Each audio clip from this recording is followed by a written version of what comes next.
Welcome, everybody, to another episode of Talking Fitness. I have a special guest with me today, Miss Janeth Matloch. She is a WBFF pro and fitness model. How are you? I am great. How are you? I'm good. I'm good. And you're also a police officer, too.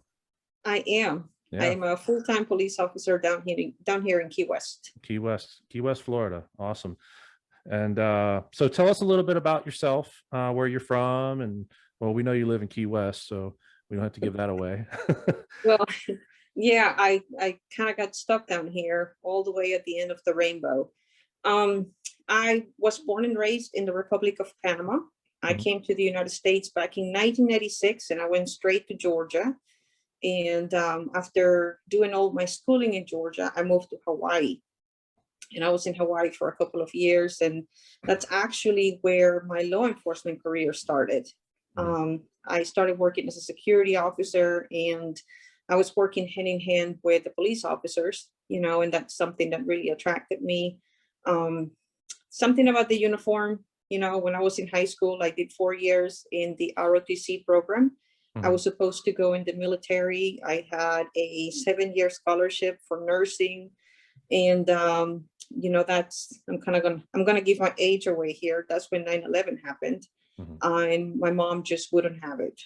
She said, you're going to do anything other than the military. Most of my family, in fact, most of my relatives are either in the military or have been in the military. My grandfather was in the Army. So my mom just doesn't have a really good experience, with the military. She knew, obviously, after 9/11, that was going to create a war that was not just going to last a year. So me being the baby, she just didn't want me to do that. So she said, you're going to do something other than that. And then I, of course, went the other way, went to Hawaii. Next thing you know, I moved to Key West. And within 6 months, I applied for the police department here in Key West. And luckily for me, I was hired initially as a dispatcher. And I realized I do not like answering phones. And sitting all night. I know.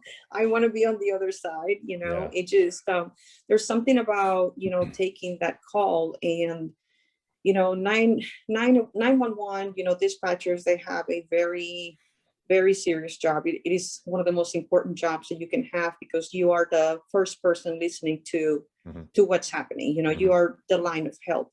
You are 911. So for me, I always found myself wanting to know what happened next, like whatever happened with that call. It makes you, I kept thinking about what happened afterwards. And then I saw myself asking the officers, about the call and so on. And, my captain at the time, he noticed I had an interest, in being out there in law enforcement. For me, the position of community service aide, I don't know if you're familiar with it, is essentially a civilian position in the department in which you assist officers in writing tickets, you assist them with traffic directions, essentially you handle misdemeanor cases, but you're not an officer, you don't handle any felony calls. You take lost property reports, things of kind of that takes sort. the workload off the officers. Oh, absolutely. And I loved it. And it absolutely, I was 21, turning 22 at the time. So for me, it was more a learning. It was a transition, getting my feet wet, and actually learning the process of what it would be to be, what it would be like to become an officer. And of course, I loved doing that. And I wanted to know, I wanted to do more. And then, the police academy became available, or department down here, they do a full sponsorship. So Captain Buth, who was my captain a long time ago, called me in the office, and he just said, he's like, hey, you want to be a cop? I'm like, yes, absolutely. So he just put that application on the desk, and he's like, here you go. Let's see what we can do. Luckily for me, got the sponsorship, and I went to the academy. The police department down here paid for everything. So that was in 2004. And I've been a police officer ever since. I must say the police department down here, And the city of Key West in itself, I mean, they have been very good to me. I've had a very, very good career. I just don't, sorry, I don't mean to interrupt you. How you go from Panama, you get Hawaii, you got Key West. How did Georgia get in the middle of that? Oh my God. Nothing against Georgia, but you're talking actually about like exotic places, and then you have Georgia. I know, everybody asks me that. My sister, one of my sisters is married to Terry Phillips, and Terry used to be in the Army. Okay. So when we first came from Panama, the plan was to go to Texas. You know, he was stationed in Texas. My sister Maria was about to give birth, and then they had orders to transfer to Fort Benning, Georgia. Okay. And my mom, you know, wanted to be closer to my sister. She wanted to help her with the baby. So she thought that it was best, you know, if we first landed in Georgia to help her out, you know, and it just so happened that we ended up coming straight to Georgia. Of course, my niece Julie was born, and, you know, we, my brother and I, who came along with my mom, we, you know, started our middle school and went straight to high school. And we just, you know, Georgia's a beautiful state. You know, it has a lot of nice areas. Yeah. Yeah, we were living right there in Columbus, Georgia. It was a very peaceful area. You know, we didn't have any problems. We really got involved in sports. My brother was involved in sports, you know. So we grew within the school community. And so moving to another state wasn't really a question at the time. So it was essentially because of the military, I ended up in Columbus, Georgia, you know. Okay. But well, that explains it. It was a military reason. That's fine. No, yes, absolutely. And then Hawaii is also military, you know.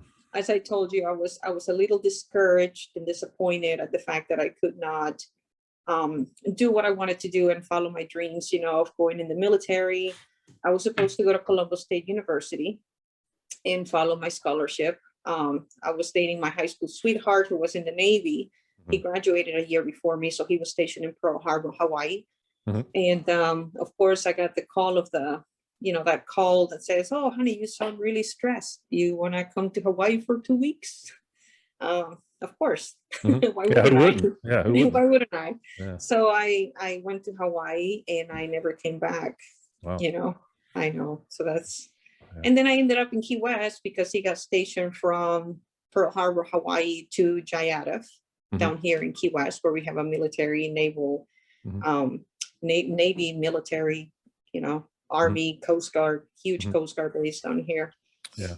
Now, which branch were you considering going in? Army. Oh, the Army. Okay. Yeah.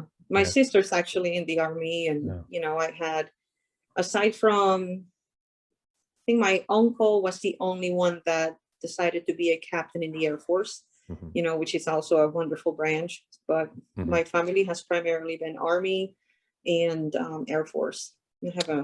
My sister's in the Army, and I have a niece in the Army as well. My baby niece, she just joined the military and she's now stationed in Korea. Oh, wow. That almost describes what I went through, except the Hawaii part. But I actually you missed out.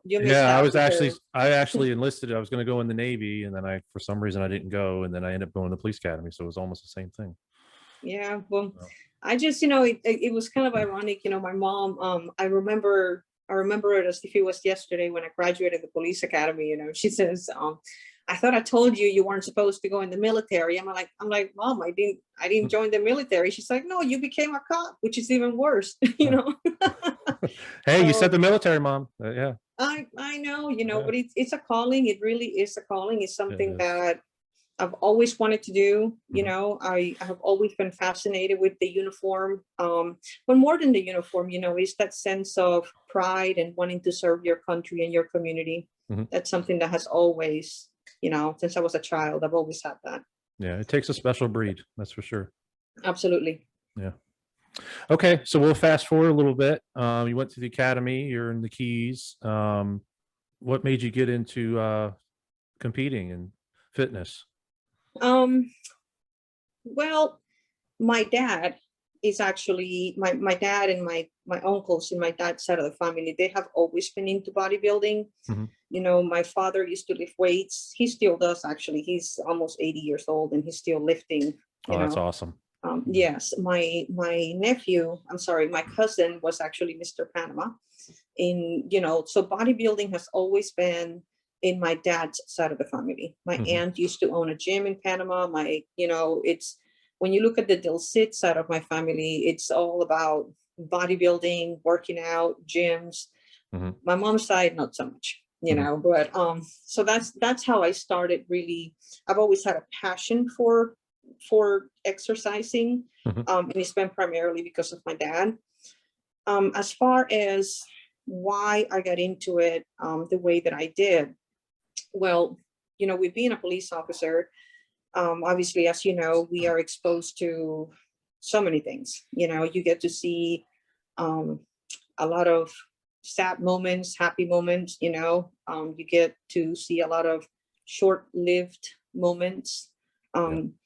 We had I used to be one of the investigators, at the police department. I was a detective for 7.5 years. I used to be in internal affairs, so essentially I had a lot of stressful positions. When I was in detectives, I had the unfortunate cases, in which I got to witness a lot of young people. A lot of children passed away. A lot of people just in very unhealthy states, like a physical state. And because of that, they ended up passing away.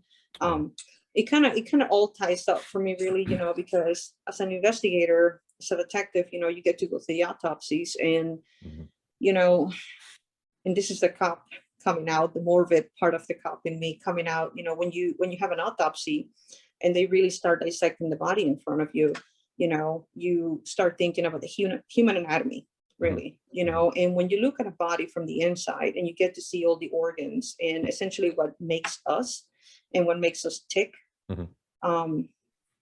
you start really thinking like, man, if I eat better, if I supplement my body properly, if I take the right nutrients, A, B, C, and D wouldn't happen. We have obesity. We have so many things that are, create the high blood pressure, stress, the cortisol, everything that I feel like if people had a better understanding of it, they will take better care of themselves. Yeah. So it tied up for me, and it really hit home, when, obviously in my personal life, I had things going on. I was going through, as most cops, they go through that divorce. I was going through a divorce at the time, just overworked, overstressed, and just, this job as a police officer, obviously, with everything that's going on around the nation, with law enforcement, it's not new. Obviously, I think that it's getting more news now because it's getting more popular. It's getting more popular, right? But it's always been the case with police officers. Yes. Yes. It's always been the case, and regardless of that, I still signed up for the job. But there's this element of stress and unhealthiness that comes with the job. And if you are not on top of it, it's it can really consume you. So you start getting stressed, your body's fatigued, you don't eat right, you don't sleep right. So it all kind of ties up. But what really made me want to push myself into bodybuilding more was one of our sergeants, Eric Biscup, was diagnosed with cancer. I just remember him. So he was diagnosed with cancer. As a shift, what we decided to do was start taking him up to Miami, for his cancer treatments, and, I just remember seeing my friend, my friend was in his 40s, and I remembered the man that he was, and he was a very active person, yet, he lived most of his career, just doing what cops do, getting up, going to work, handling calls, coming home, not really enjoying life like we should, because we're all about serving and holding everything in here. Oh my God, for sure. For sure. And I remember, getting into conversations with him when I would take him to the cancer center in Miami. And one of the conversations we had was about doing everything that you want to do, and really enjoying life, as it is, and taking, just whatever you want to do, just do it, because the time to do it is not when you're laying in that bed about to die. Yeah. So, yeah. So for him, I felt like at the moment he was trying to do everything that he wasn't able to do when he, was healthy enough to do it. I remember, here in the Florida Keys, we're surrounded by water. We're living on an island, and the 20-something years he lived here, he had never been snorkeling. Oh, wow. The man never went snorkeling. I'm like, how do you not do that? Yeah, that's crazy. So I took him snorkeling for the first time. We did a lot of first, and he just asked me, what is the one thing that you want to do? Like, seriously, what is one thing that you want to do and you haven't been able to do? And I jokingly said, I actually always wanted to do a fitness show. I don't know, to basically see what I can do, and essentially follow my father's footsteps, and my cousins. And he looked at me and he said, well, do it. And I looked at him and I'm like, Eric, really? I'm a cop. What do you see me walking around the stage with a little bikini, And then of course we had a good laugh, and he's like, yeah, man, why not? And then I thought about it and I'm like, no, I just, as the profession, as a female in the profession, there's an image that you have to maintain, it's a professional image, and I have always been very professional. I've always kept my image very clean, always. I mentor a lot of children. I mentor a lot of teenagers. I always want to keep that professional image. But then I thought about it and I'm like, doing a fitness show is nothing unhealthy, but, working on a shift with primarily male officers, whom I love, I've gone to the academy with them, and you're with your brothers for, 12, 15 years, and of course they're the first ones to laugh and be like, yeah, right. Jay's going to go do a competition. She's going to be in a bikini walking on stage, So how do you think as a guy, I feel I get the same thing about being in a bikini? That's right. Yeah. That's right. That's it all. Yeah. Try my point of view. I know. Well, so that's essentially what was really holding me back, because I've always been very active. I was doing triathlons, I was running, I was doing the endurance sports and all of that, but I never really pushed my body to the next level, So then I said to him, well, I tell you what, let's make a bet.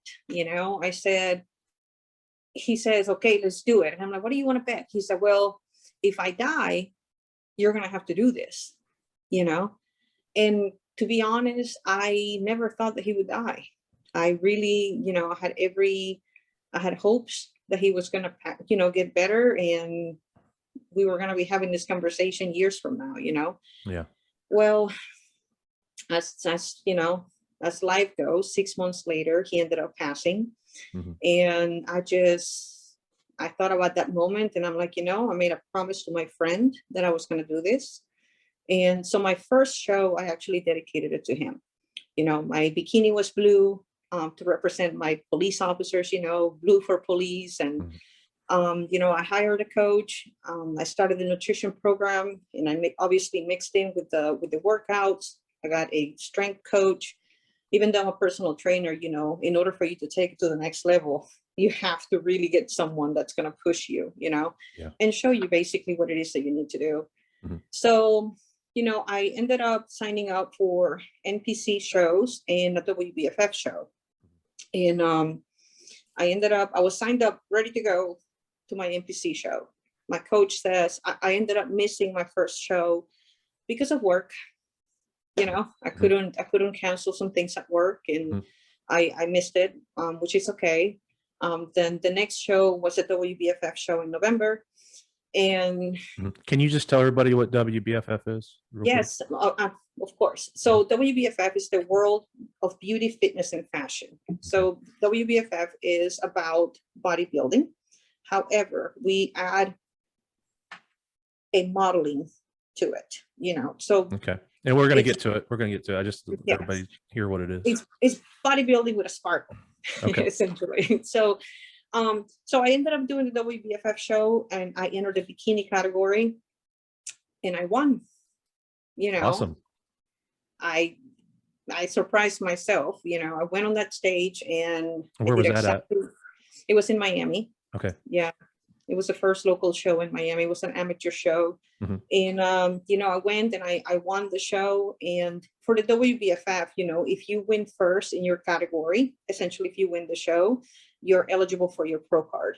It's up to the judges can give you a pro card. It's up to them if they want to or not. And I was lucky enough to be able to get a pro card with the WBFF, and I was hooked, man. It was like, oh my God, like now I have this pro card and I have to keep going. And so you got your pro card on your first show. I did. That is awesome. That's unheard of. I know. Yeah. That is amazing. That is amazing. Yes. Congratulations. Absolutely. Thank you. Thank you. I was really pleased. I was really happy. And, it all really happened. It already kind of kicked off, based on, just me keeping a promise to my friend, and I'm forever grateful for it. Really, I always feel like I started living my life, when he was, at the end of his. So from there, I ended up going to my first pro show in Los Angeles, California. I went to Beverly Hills, actually. The world of beauty and fashion, we are very high end. Can you hear me? Yeah, I'm pulling your pictures up while you're talking. Go ahead. Okay, yeah.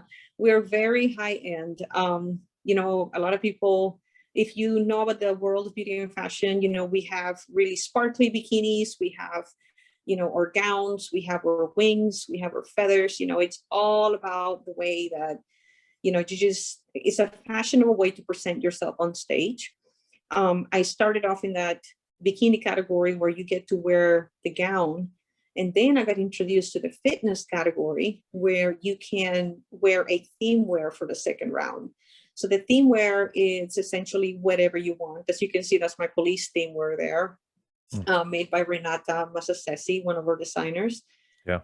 And, as you know, with bodybuilding, your body matures, your muscles mature.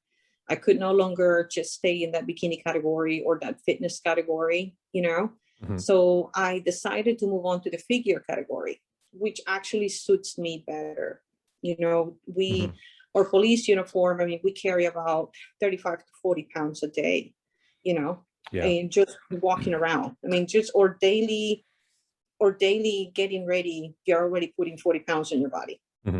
So for me to stay in a state of a softer body, a softer image, is just not going to happen. Aside from that, I love lifting weights. Like I love going to the gym. I love training tactically. I love maintaining myself in that level of not just shape, but physique, that shows, the bodybuilding aspect of it, even though the WBFF is it's not the same as the NPC. Okay. It's really not. And that's one mistake that a lot of competitors make when trying to compare the two organizations. They're very different, Yes, we are looking at your symmetry. Yes, we are looking at your body. Yes, we're looking at everything that NPC would look at when it comes to the body composition. But the second aspect of that, we're also looking at marketability, because we are more in the sense fitness models. Our organization promotes us as models. They, as you can see, I have a lot of magazine publishings, a lot of photo shoots, a lot of these images that essentially is what a day-to-day person would look at, in a magazine. They don't really want us to come on the stage looking so dry that you can see the striations on your body, and I respect that so much, because I know that it takes a level of dedication to get to that point. I understand it, and it's something to really, be proud of when you do get it. I love it. I personally love looking at it. But it's not something that the WBFF really embraces, simply because you and I both know that that is the look that you are to have on stage for that moment, like that small window, on the stage. But what they do with us, or shows, we have about 3 to 4 pro shows throughout the year. If you're a pro, we have more amateur shows. But when you're not competing, when you're not on the stage, they want you to remain about 10 to 12 pounds over, which, realistically speaking, if you are prepping for an NPC show, you need to have an off season that will, you gain more weight than that. Right. But for us, they want you to maintain a fitness physique, a physique that is marketable. So, if you have any photo shoots, or if there are any promotional materials or commercials, or, modeling gigs that come up, they can always just, you're ready to go, so you're not working as hard for it. So I would definitely say that being a fitness model, figure model, is absolutely, something that you have to maintain. It is a year-round dedicated nutrition program that you need to have, so that is the biggest difference when it comes to NPC and when it comes to WBFF is that, the level of physique that we need to maintain year-round in order to remain marketable. It's you need to have it, and obviously. Now, what is your prep time? What is your prep time for a show as opposed to like an NPC show? About the same? Well, yeah, I mean, it depends on how, for instance, COVID, obviously, it was longer, which that's what made a tremendous difference. I had never been off the stage that long, and Jesus Christ, everything grew. My legs grew, my butt grew, my everything grew, so I had to switch from fitness to figure, because I'm like, holy crap, but for us, I would say we're like, our shows are every 8 weeks or so. So you have like 3 weeks after your show that you're kind of like flexible, or 2 weeks that you're flexible again. And then you go back to, to having that strict diet. Now, how many female classes are there? Do you know? Do you guys have the bikini and all that stuff too? We have, first off, we have transformation. Transformation is for male and female. Okay. And we have the bikini, then we have wellness. Okay. We have fitness, we have, and then we have figure. Okay. Now, so it's almost the same. Yes, with the exception of physique. We do not have physique, So physique is kind of what you would consider female bodybuilding for us. So we don't have that category. Yeah. So for us, the ultimate is figure, and it's not a figure category in WBFF. To compare it with a category in NPC would be fitness, essentially the same thing. So, but we have, just like NPC, they just started with their wellness category. We ended up getting a wellness category, and, because we have a lot of the competitors that come from, just South Florida. You have all of these Latin Brazilians walking around with these big legs, which is beautiful. It's wonderful,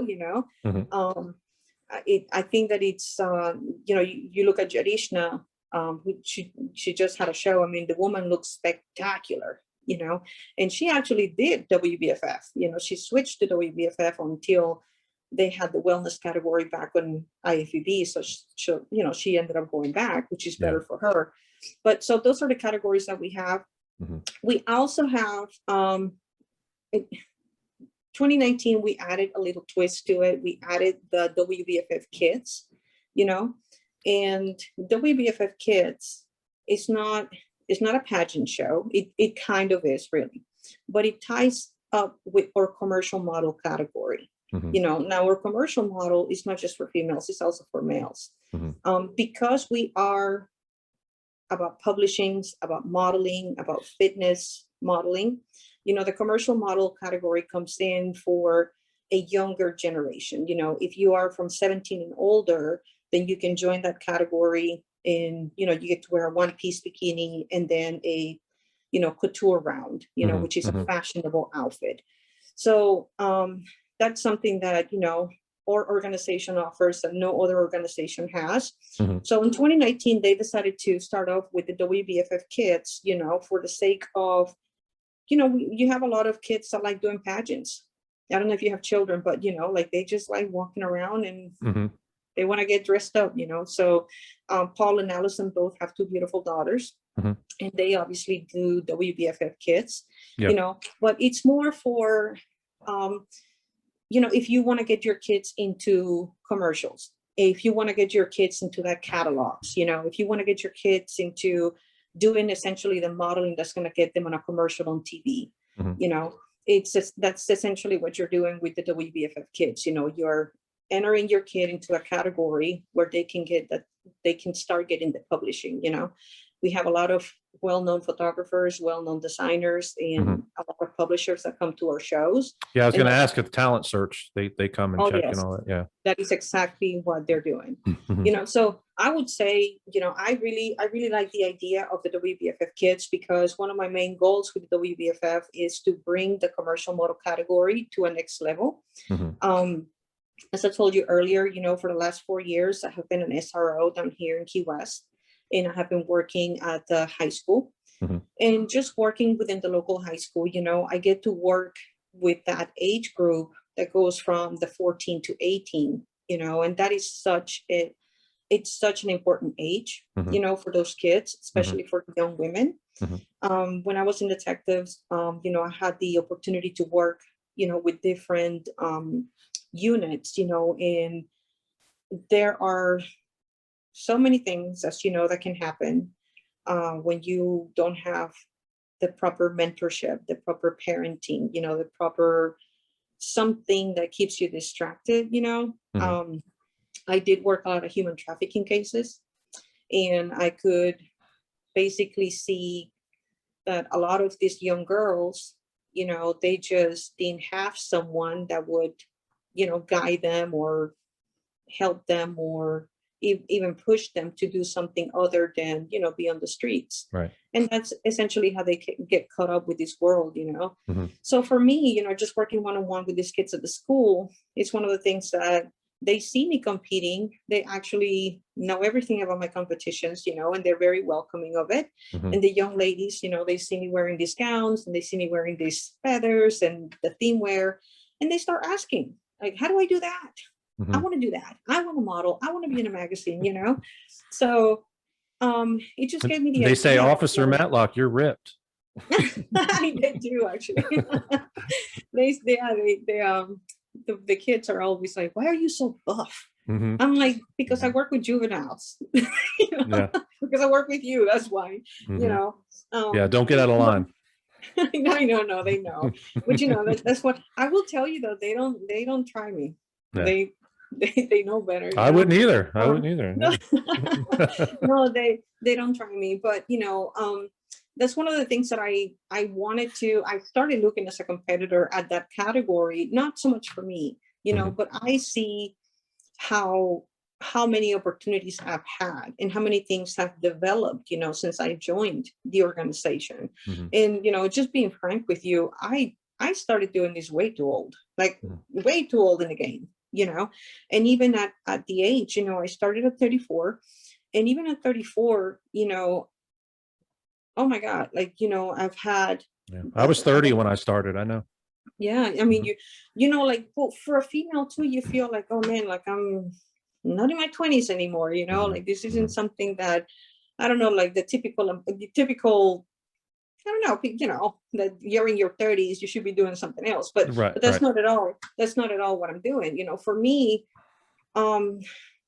publishing started happening, photo shoots started happening. Next thing you know, I'm doing commercial modeling, I'm doing all these, I got my model portfolio, I got magazine publishing, so it's surreal, really, because I mean, since I was 21 years old, I've been wearing polyester and Under Armour boots, and a vest. And now I travel with this like really glammed up high heels, and I'm a completely different person. Yeah. So it is two different worlds Yeah. that just kind of came together. Yeah. So, but for me, like, I think about the level of opportunity that you have and the amount of things that you can do. So I decided to start Jadel's Finest. Mhm. So I call it Jadel's Finest, obviously Janeth dells it and Kiwa's Finest. Mhm. So Mhm. I put it all together and I'm like, I want to do this.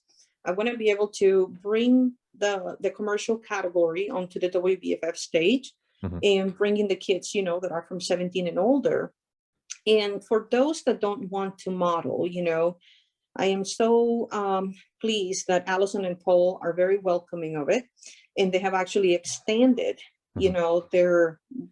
their help. And they said, if the kids don't want to model, Mhm. let's just talk about the kids that would like to work with the photographer backstage, the professional photographer, or the kid that wants to work with the professional designer backstage, or the hair and makeup, and, you talk about giving someone an opportunity to learn from professional people, people that do this for a living. You're talking Mhm. about giving that 17-year-old, that kid, that wants to be a designer, an opportunity to work, with someone that maybe when do you get that opportunity, really? Right. When do you have a fashion designer that says, hey, come, you can work with me backstage and I'll, you can help me dress the models. Mhm. So that's essentially what I'm going to start doing with, Jadel's Finest. My husband and I are going to start bringing them in and going into the amateur shows at first, and again, bringing those kids that want to be photographers, the kids that want to be makeup artists, the kids that want to be that model being published in magazines, Mhm. um, that's what we want to do. We want to be able to provide them an opportunity. Um, I know working within the school setting, everyone wants their kid to go to college, but realistically speaking, not everyone is going to go to college. Right. Most Right. kids, that don't get the opportunity to go to a 4-year university, and don't become the doctors or astronauts or whatever it is that parents want them to be, they Mhm. still got to work. You still got to find a job. So this is one of the things that I feel when you teach someone how to do something, that becomes their passion. That's actually something that is one day going to give them a job. It's going to give them an opportunity to have a trade. Something Mhm. that developed something, a talent that Mhm. could have never been developed. Yeah. So we're trying to really provide the opportunity Mhm. for them to do that. And aside from the opportunity of learning and working hands-on with professional designers, makeup artists, and photographers and models, we want to give them the opportunity to go places. Mhm. This is it's called the world, um, because we're all over the world. Mhm. I have been able to travel with them to London. They have shows in Australia. They have shows in Canada. They have shows. In fact, I'm going to the Bahamas on the 27th, for my next pro show. I saw that. I So, saw. And just to let people know, you keep mentioning Paul. It's Paul Dillette, the Paul Delet. Paul Dillette, pro bodybuilder. I just pulled it. I showed his picture there a few minutes ago. Um, but did Paul start the organization, or he runs No, it? Paul started. Paul Okay. started the organization once. Obviously, he was a huge IFB pro bodybuilder. As you can Mhm. see, the man is massive. Oh man, he was one He's of the best. Yeah. he still is Yeah. actually. Yeah. And Paul is very much. I love Paul because he's very much, in a way, he's an entrepreneur. Yeah. He, they said he couldn't be done, and guess what? He went out there and he did it. I got to pull And him up that's, again. yeah, the man is the legend. He is he's someone that really and truly, you see all these bodybuilders from his time, and look at that man. Mhm. You see all these bodybuilders, from that time, and you ask yourself, like, aside from, what are they really doing, for the next generation. Mhm. So what Paul and Allison being his wife, she's the vice president of WBFF. What Paul and Allison have done, I mean, they have really created something that, is not just about a competitor getting on stage and getting seen for 30 seconds, and Mhm. that's it. You're talking about providing opportunity. Mhm. What they have created is something that is providing businesses for their competitors, is providing publishings for their competitors, Mhm. is Mhm. providing is providing work. You have so many of our competitors or female athletes, they are the faces of the rider wear fitness clothing. Yeah. They have their own personal training business. They have their own modeling business. They have they're even coaches for the organization, and it all really started because they started competing. They got their pro card, and that's something that Allison and Paul, not because I'm part of the organization, but honestly, just the fact that here I am, small time cop, small town cop, I would say.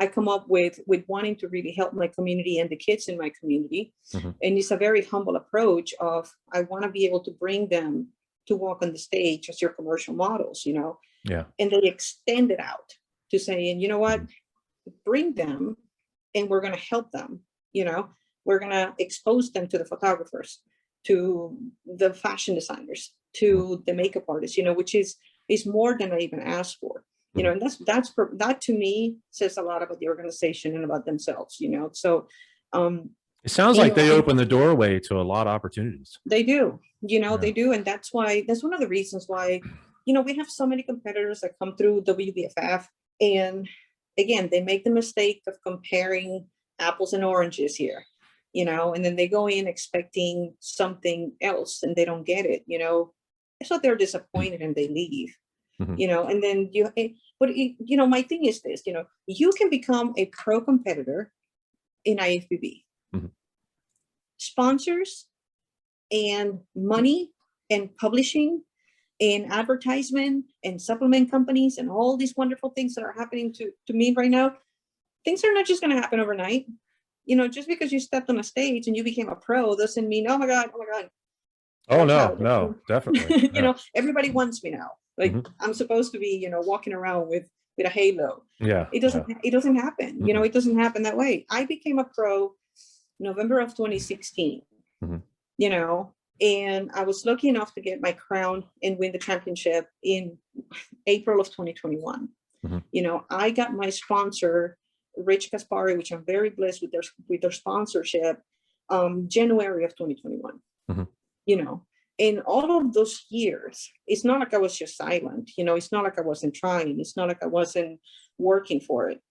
But what I did as a professional for myself, I worked on my publishings, I worked on my advertisement, I worked on making sure that I was going to the competitions, competing, going for it. And that's one of the things that, it doesn't matter what organization you compete for. It doesn't matter, you can be, I don't care who you compete for. If you don't go for it, if you don't try or make an effort, to step to the next level and get everything you can possibly get with that, it's just not going to happen. Yeah. It's not going to happen. So, and that's, a lot for me. So my competition in Miami. So my last show in Miami, which was in November 2020, that's you see the images of me coming in with the red bikini. Yes. I was, I'll say it myself. I came looking a little too, not dry, but a little too strong, for the fitness category. And I was disappointed that I didn't place, the way I wanted to place on that show. And I honestly, myself, I had the second thoughts, and I'm like, oh, this is it for me. I'm going somewhere else. I'm done with it. They don't want me. That's fine. And which I'm human. It's the initial I'm mad moment, Yeah. It's in our nature. Yeah. Oh, absolutely. This is not working for me, so I'm going to go somewhere else. The grass is greener on the other side. Well, guess what? It's not, So, I really had to sit there and really think about where I was and where I wanted to be. And I had a consultation with both Paul and Allison. We had a heart to heart, and I explained essentially where I was and what I wanted, and my plans, my goals, with Jadel's Finest, and what I want to do with the commercial category, and, talking about the crossing over from fitness to figure. And, I realized at that moment, where else are you going to get that? How often can you sit with the president and vice president of this organization and actually have a tantrum Yeah. and discuss, your options. It's kind of like talking to the CEO of your company, Yeah. and being like, well, I don't want to work here anymore. This is what I want, but quite frankly, I cannot tell you how pleased I was with our conversation and how pleased I was to know that they are so welcoming to helping in providing job opportunities, for kids in my community, for people that I, really and truly look after, and for everyone really, like, and those are the things that really took me back. And I just kind of said, you know what, this is why I have been with them for so long.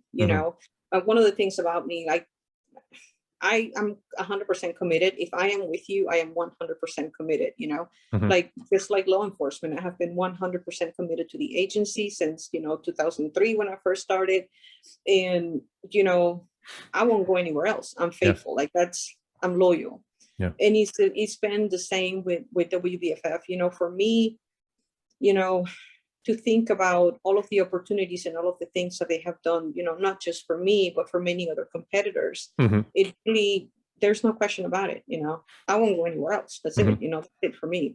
So I would say that, Paul has really created something, that has provided many jobs and many opportunities for many of his competitors. And I am very appreciative of it. I'm certainly very happy that I got my crown, because I'm telling you, like, when I got my crown April 10th, it really felt like I was getting my pro card all over again. And I just have like ignited this fire. So, now what is the WBFF's Olympia? What do they have, a big show? Yes. Oh yes. So we have the biggest show that we have is called Worlds. Okay. So Worlds essentially is where you have all the competitors that come from all over the place. I mean, you have people from Australia, from London, Korea.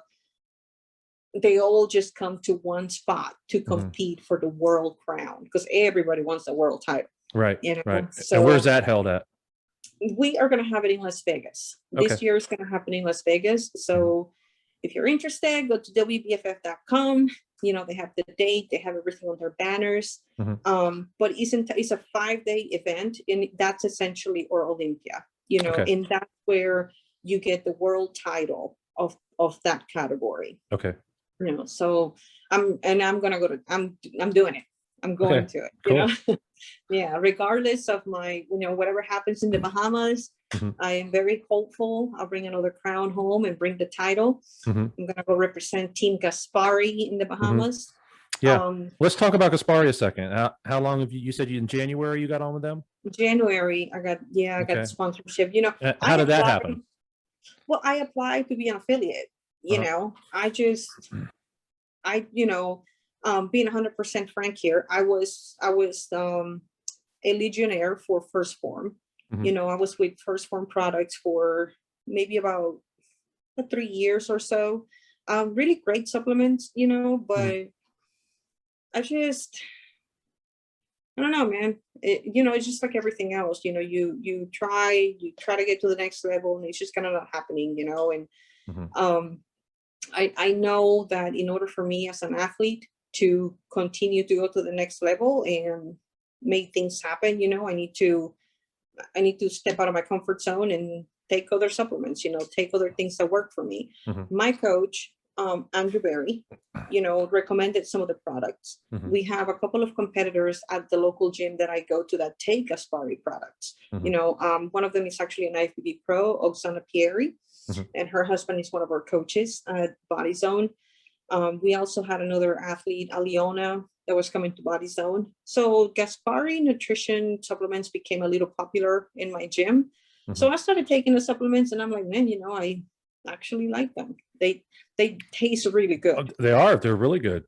Yeah, and I'm not really saying that because I'm affiliated with them too, and it's exactly that's. I know it's. I'm not saying it because it's the supplements that I take, but they really do taste really good. So. Then I obviously they said that they were looking for affiliates, and I'm like, let me go ahead. I really like the product. I mean, it works, and I can see based, on what I was seeing that it really does work. So I applied to become an affiliate, and then I got the phone call from Alex, or athlete manager, Alex Stewart, and he said, we really want you as an athlete. So I was really okay. Yeah, that's the phone call everybody wants, that they compete. Right, I know, and it's honestly something that just happened, and one of the main reasons, aside from the fact that I compete, it's because, as Rich Gaspari is all about real people.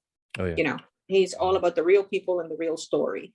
Yeah. And I'm not, I just interviewed him, by the way. Yeah. Yeah, it should be. I'll be releasing the video probably tomorrow. Awesome. Looking forward to seeing it. Yeah. Rich Gaspari is basically, he is looking for the type of athlete, the type of your everyday athlete that, it's doing it. Like, for me, even though I'm in cover of magazines, I just said that. It just hit me.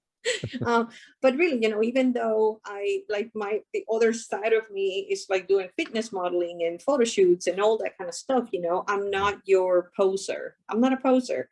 I am a real person doing a real job 12 hours out of the day. I'm an everyday person. I have a long day at work, just like everybody else. I try to make time to go work out. In fact, I make it a priority. I work out 2 times a day. So not only am I competing, I'm working, and I'm taking the supplements. It's real. It's a for real thing. It's not. I made this comment the other day to Dan Palacios. I'm like, I'm not like that person that you see in the Gulls magazine, that girl wearing the uniform that doesn't even know anything about policing, like, right. I'm the cop, right. Right.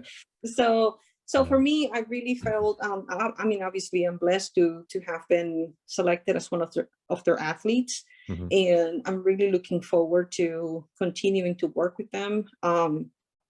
Last Monday, we ended up having a workout session at their kinetic clinic in Davie with Dan Palacios, and man, that's, what, if you are in the law enforcement field, you should definitely stop by and work out with him. Like, just get a couple of tips, because as much as I work out, like, he just hit areas that but it's all kinetic. I mean, you work with your own weight, and for us as police officers, it's so essential. I mean, because it's all about tactical approach. For us, it's a tactical approach to our everyday life, on the field. It's essentially skills that keep you alive. Yeah, you're talking about when it comes to even boxing, like hitting a bag, or just learning how to punch, learning how to control your body when you're going to fall, when you fall to the ground. How are you going to get up? Your tactical approach to, rapid response, when shooting, and these are all muscles that, as bodybuilders in the gym, we're constantly doing what? We're doing the pull, we're doing the push, we're doing the, the squat and the big heavy weights, but the reality for a tactical athlete like us in law enforcement, I mean, this, you're in a patrol car and you never know what's going to happen. Right. You might just have to go jump a fence, go on a high sprint, Yeah. And you pray that it's not on leg day. Oh my God. Yes, I know, right?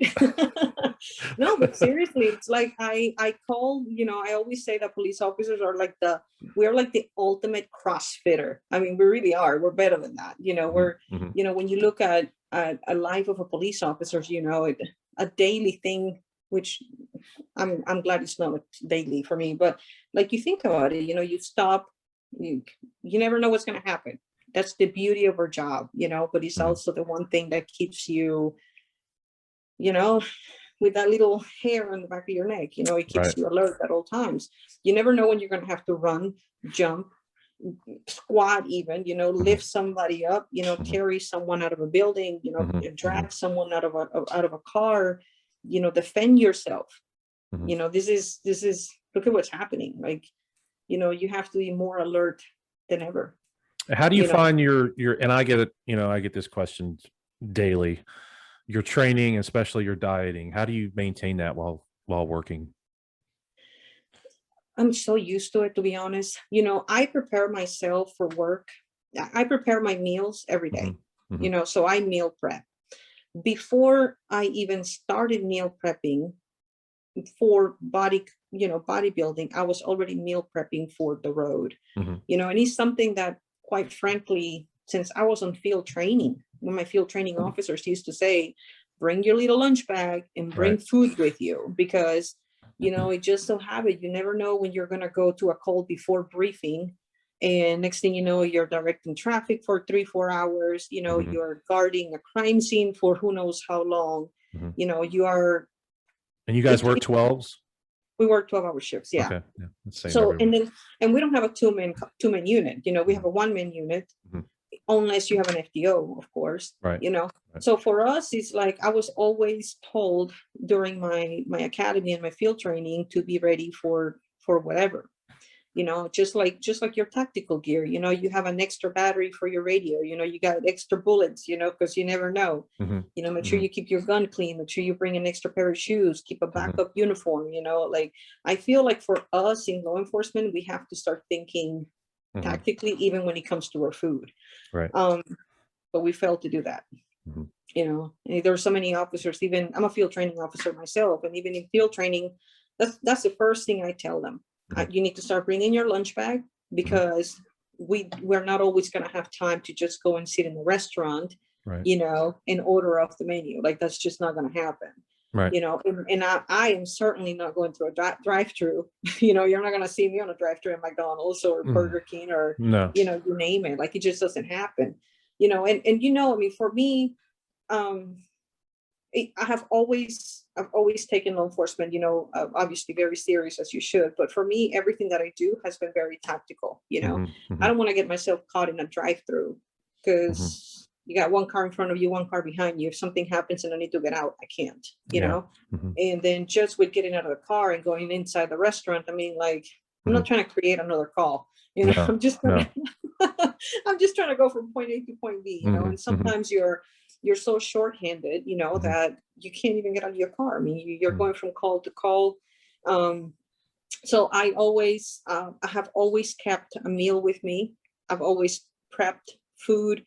Obviously, I did not, before bodybuilding, I didn't have like the 3 grams of this or 20 grams of that. I had food. I had whatever, leftover dinner or whatever. But that, and that's also a key to nutrition. It's portion control. Right. It's all about portions, and obviously don't eat too much sweets. Don't overeat, on your carbs or your fats. But so that's how I do it. Yeah. And that's how it's worked for me. Working at the school as an SRO, especially with our School Safety Act, we're not allowed to leave the school campus. Right. We have to bring our lunch. So which helps you, because you just pack a cooler, right? Oh, absolutely. Yeah. I have a refrigerator in my office, and I keep everything in there. Yeah, I keep a cooler in my front seat all the time. And talking about the guys, and I'll probably get some officers mad by saying this. They know what restaurants to go to, because they know what gives half price. They know which one gives for free, and they get complacent. And and I always get made fun of. Well, I used to get made fun of when I'd always bring my container with me, because I'd come sit with them, and and I always have my food container with me. And I'm sure you were the same way. And of course, they're all making fun of you at the table. And then when you get down the road, one of them's calling you on the phone. Hey, you think you could write me out a diet? And exactly. I know it. Yeah, it's funny how things work like that. Yeah, it's true, but here's the deal. Okay. And I'm just going to be, and officers can say whatever they want, but then when I say what I'm thinking, and that's gotten me in trouble sometimes. But I will tell you this. Okay. We're police officers. Okay. And we have to maintain a level of safety around us.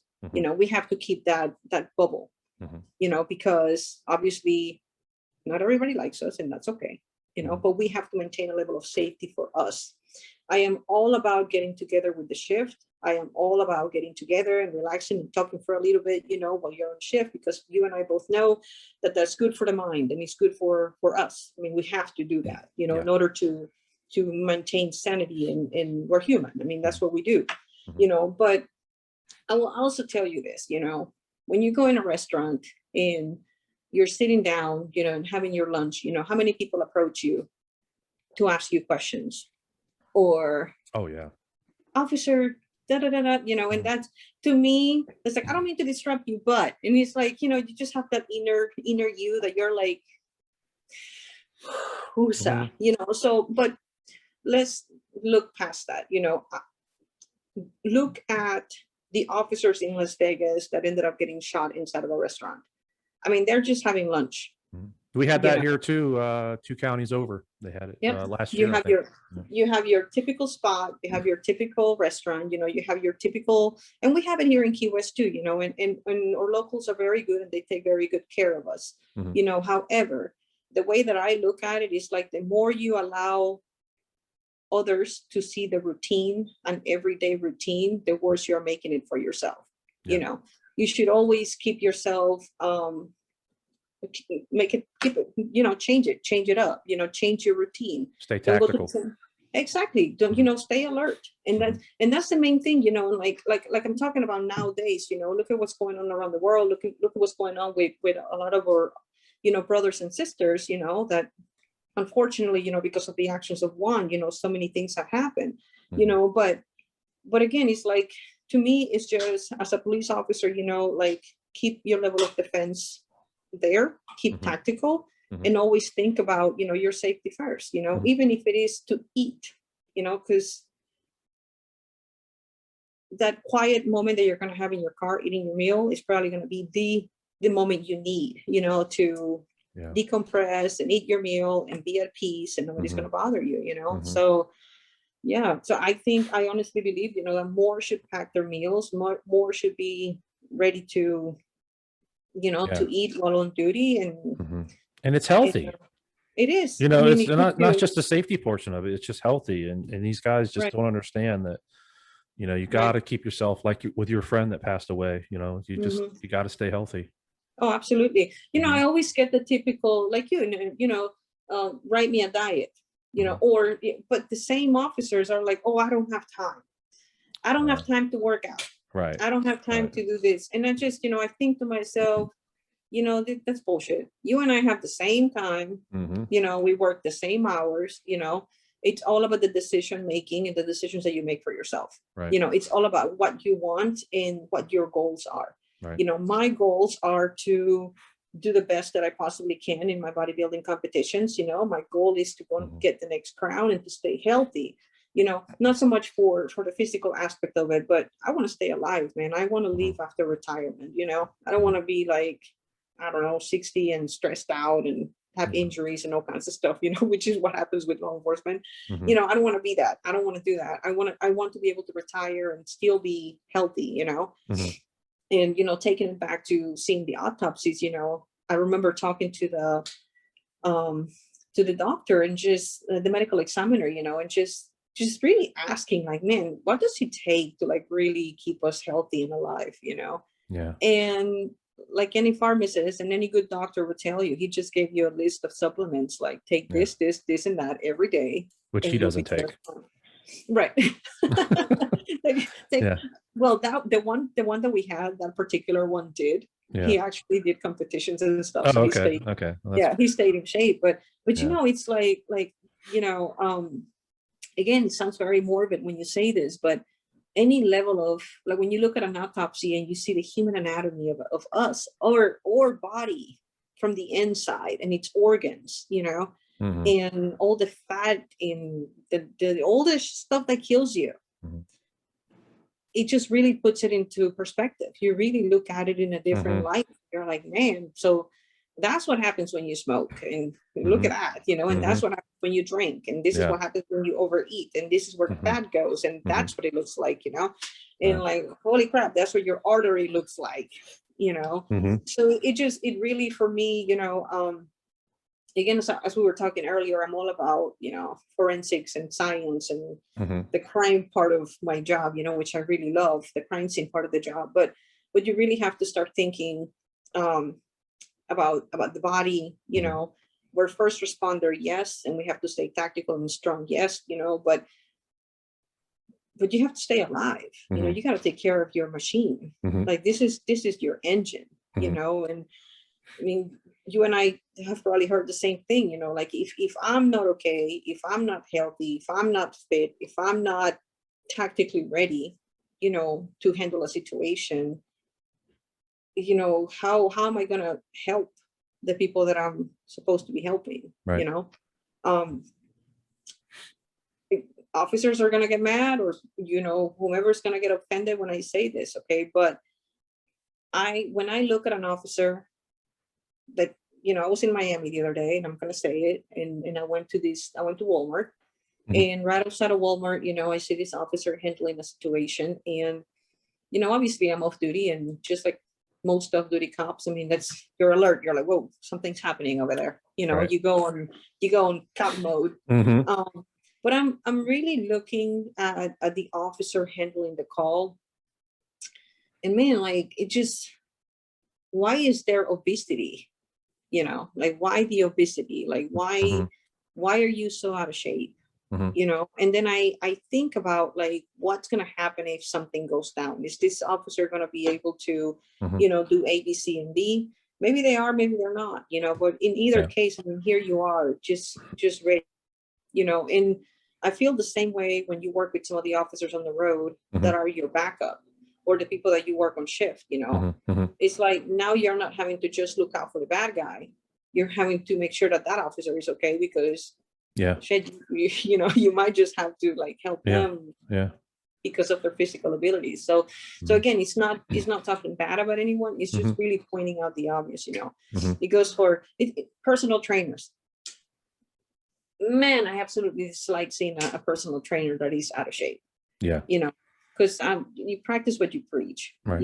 So it just, that's it, man. Yeah, we could have a whole session here on personal trainers, the pet, on their cell phone, and they've only been working out 6 months, all of a sudden they're an expert. No. No. So you mentioned you're married. Yes. Your husband is not a police officer, correct? He is not, but he's an officer for DJJ, the Department of Juvenile Justice. Okay. Does he compete? He does. Yeah. Okay. He's a pro for WBFF as well. Okay. Very good. He's in the fitness category, the fitness model. And he just had hernia surgery. So he's going to be off probably one step on stage until December. So it was pretty recent. So it was in the abdomen. So he has to, when you start lifting heavy like that, you have to let your body rest. So, and it seems like he's pretty supportive of what you do. He is very supportive. He is. He also knows that I am very independent, and I am very type A. I have a very strong personality. So he knows that if I say I'm going to do it, I'm going to do it. So, but he has been very supportive, 100%. He has been right there with me. So sometimes he's the one pushing me to do stuff that I said I was going to do. And, when that peak week or the week before peak week, you're just like, oh my God, why am I doing this? And he's always there to remind you, like, remind me, like, hey, you want to go win, right? Yeah. So you can't have that. You want to win this, you can't do that, So so not only is he supports you as a female officer, even as a competitor. Yes, absolutely. He's he wants to be an officer himself eventually. But he's testing the waters, and he started off with the Department of Juvenile Justice, kind of goes hand in hand with what I do, because I work at the school, so I work with the juveniles.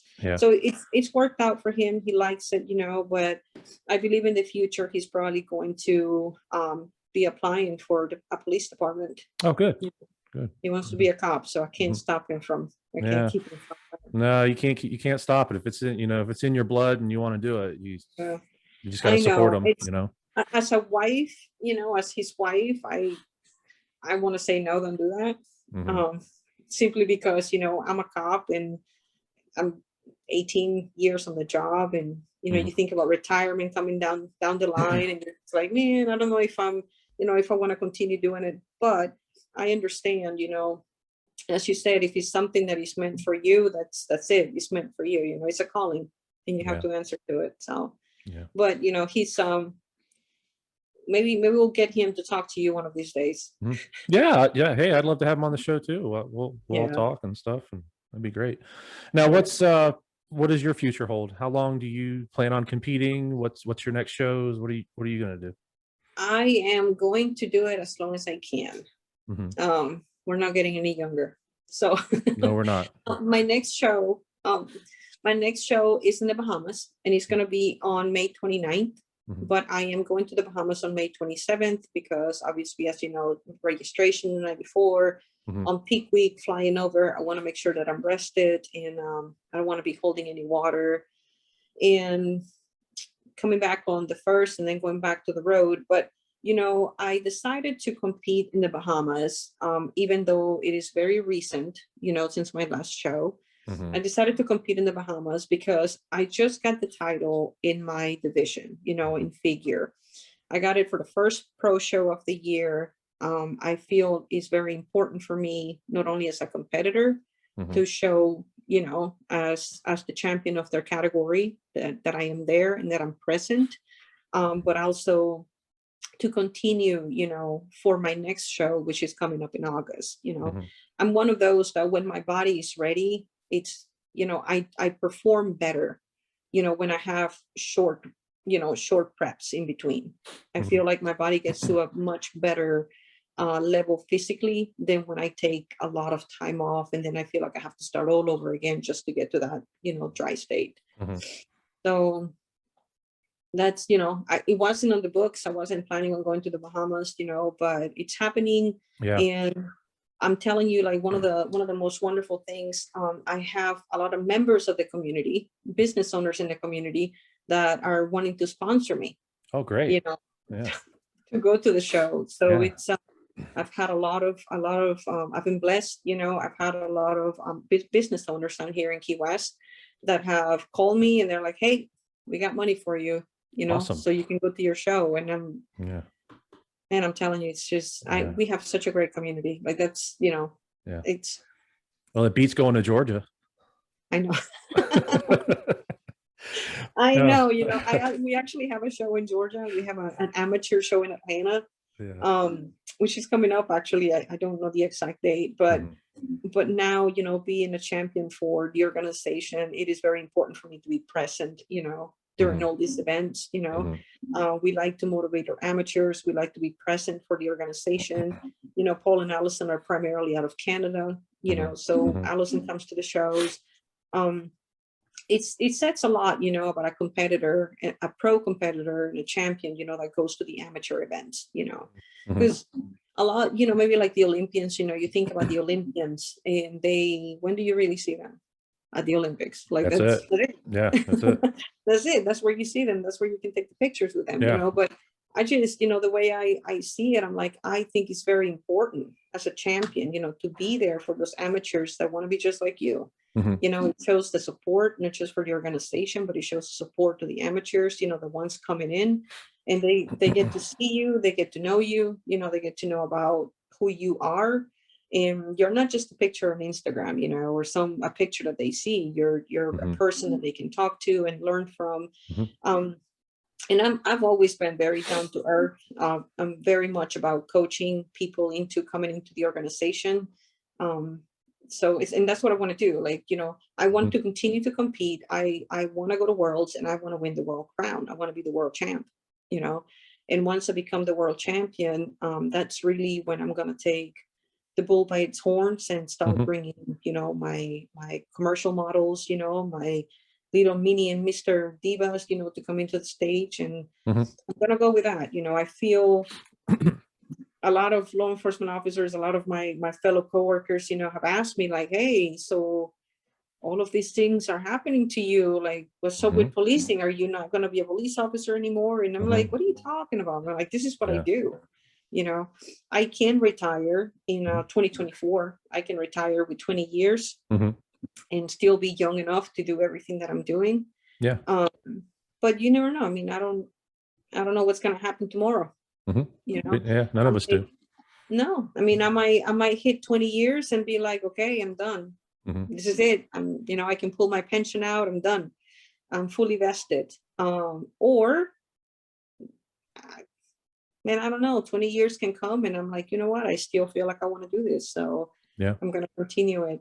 I just, for me, I have never, since I've been doing this, I mean, I've never been one of those that thinks of, oh man, I'm gonna become a pro and then I'm gonna quit policing, or I'm Mhm. gonna get to the next level and then I'm gonna quit policing.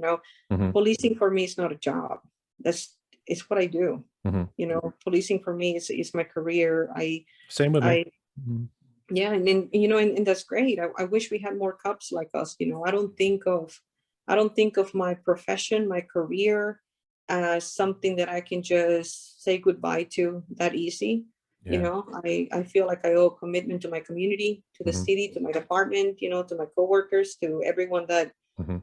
that I've been caring for Jesus Christ, 19 years of my life. So for me, no matter what the WBFF brings for me, no matter whether I win championships or not, I'm going to continue to be an officer Mhm. for as long as I can.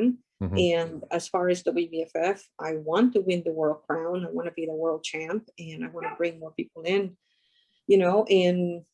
and do what Allison and Paul are allowing me to do, which is provide this opportunity for young, generation Mhm. to be exposed to something that they wouldn't be exposed to on a normal day to day. Yeah. So So, and we'll close out here. We've been talking for a while. Sorry to keep you so long. no, it's okay. I want to get your words of wisdom for the young women coming up. And before you do that, I want to read something from your bio. You say, "I want the young ladies that look up to me as their role model to know that you can be beautiful, confident, smart, and that there is a fashionable way to display your beauty." You also said, "I like to lead by example, and my example is that a healthy, strong, beautiful woman that is a college graduate, a professional in the community, and someone that will take a stand and help other women become stronger women and leaders." Absolutely. I do. And I mean every single word. As I told you, I have been working at the high school for the last 4 years. Mhm. And I've had the opportunity to work with teenagers, especially or young women that transition from the age of 14 to the 18.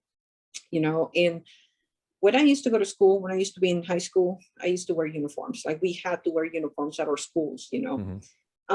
I look around and I see these young ladies that are truly beautiful young ladies, and they wear very provocative clothing to school. Mhm. They're constantly getting dress coded. They wear barely nothing. You Mhm. can see their butt cheeks hanging out when they walk. I mean, for lack of a better term.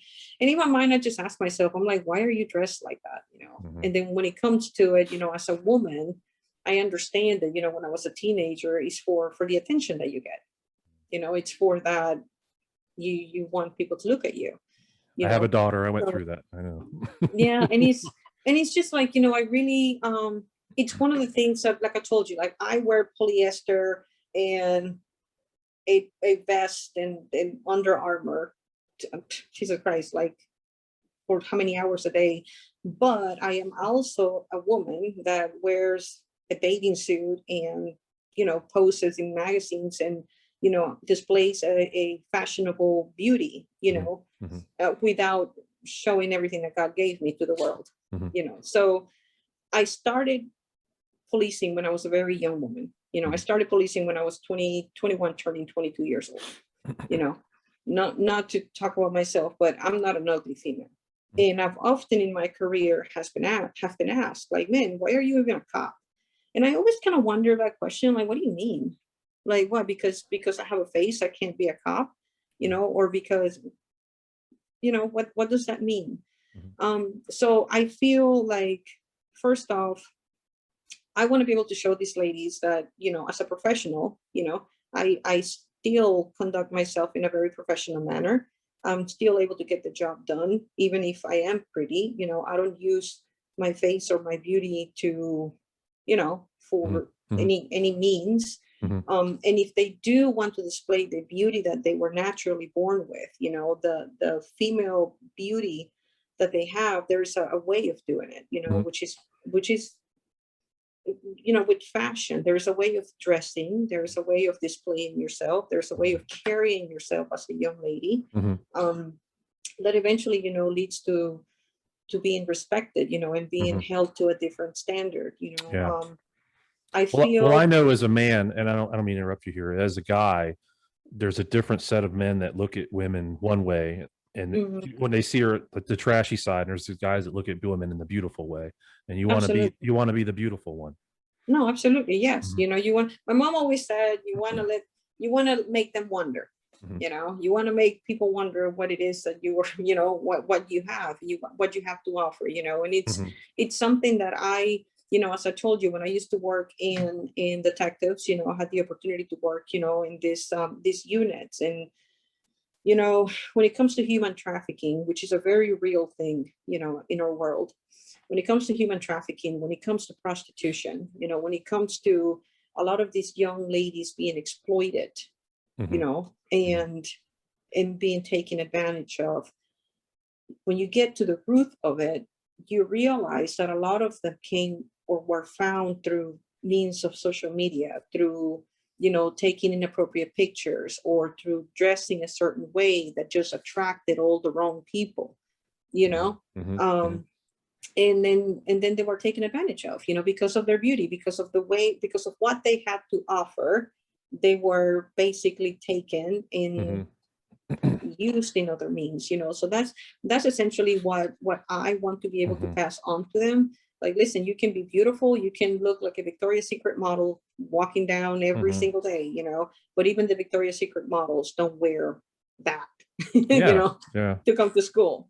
Mhm, So there's a time and a place for everything. So that's essentially what I want to pass on, you know. Like, even though I am a fitness model, even though I, you know, yes, I have some fashionable magazines with lingerie, you know, I am still an educated person. I still went to college, you know, I still have my degree, I still have a job, you know, as a police officer, you know, which is a very demanding job, you know. mhm, mhm, um and I do it all very carefully, you know. I have both my police and my fitness life, and I handle both very carefully. I marry them, you mhm, know. And that is something that it can be done, you mhm, know. You don't have to, just because you're pretty doesn't mean that you have to not, you know, continue your studies because you want to follow a modeling career. You know, you can do both. You can continue your education, and you can continue to strive for something, you know, that you consider to be a dream, or a goal in your life. mhm. So Yeah. that's kind of what I want to pass on with the Jadel's Finest. You know, I want to make Mhm, sure I mentor these young girls, and I'm there and coach them mhm. into being the best version of themselves, you know. Okay. So Now, are you doing you taking clients like online coaching and stuff like that? Or are you doing that or no? I was, you know, I do have an online coaching program, Okay. and my husband does it as well, you know. But with the time, with work, you know, I have a very, very tight Yeah, schedule yeah, I couldn't right now. imagine you having time to do that right now. Yeah. And, you know, when I decided to, like, really, I said, you know, I did a couple of pro shows and I wasn't placing the way I wanted to. And when I decided, I'm like, you know what, I want to be the champion. Mhm, I am going to focus 100% in getting the championship title. um I was a little selfish, and I said, I'm not taking any clients, I'm not doing any of that, I'm just focusing on me, mhm, you know. So even now, like, I got the title and I'm okay with that, but I want so much more. When I have clients, which I used to have clients, you know, before I got really serious with this. mhm, When I have a client, I'm there for that client, you know what I mean. I'm 100% with them. I don't like to have a client and be so preoccupied on my training mhm, and mhm, focusing on my show, and, you know, or being quote unquote half-assed on something, mhm, you know. mhm, So I feel like if I have a client right now, I wouldn't be doing them justice. You know, I don't believe in just taking the client's money, because to me, when I have a client, I mean, they are my creation. I feel like I want to be 100% in their program, 100% in their training. Um, and that is why online coaching has been a little better, because mhm, you just provide a program, you know, and then you can check, you know, you can have time. You have time to check mhm, on an mhm. online program. But when it comes to one-on-one coaching, one-on-one training, I have not been doing it. Yeah. Um, you know, starting June, when I'm going back to the road, now I'm going to have more days off throughout the week. My husband and I have considered opening a personal training studio. So I will be able to now take people, you know, at different times of the day without Okay. stressing, you know. So, 'cause you know, my job right now and the position that I'm in is very demanding. So needs a lot of attention. Yeah. Well, that's awesome. I like to keep up with your progress. You know, when you get closer to Worlds, maybe have you on again or right after. Yes, definitely. When you win the Worlds, we'll have you on. Yes, absolutely. Yes. Yes, that would be I'm awesome. gonna win. You know, I'm gonna win. Oh yeah, of course you are. Hey, I'm look, rooting. hold I'm on. rooting for you. Yeah, keep on. Look. See Ah, that? there we go.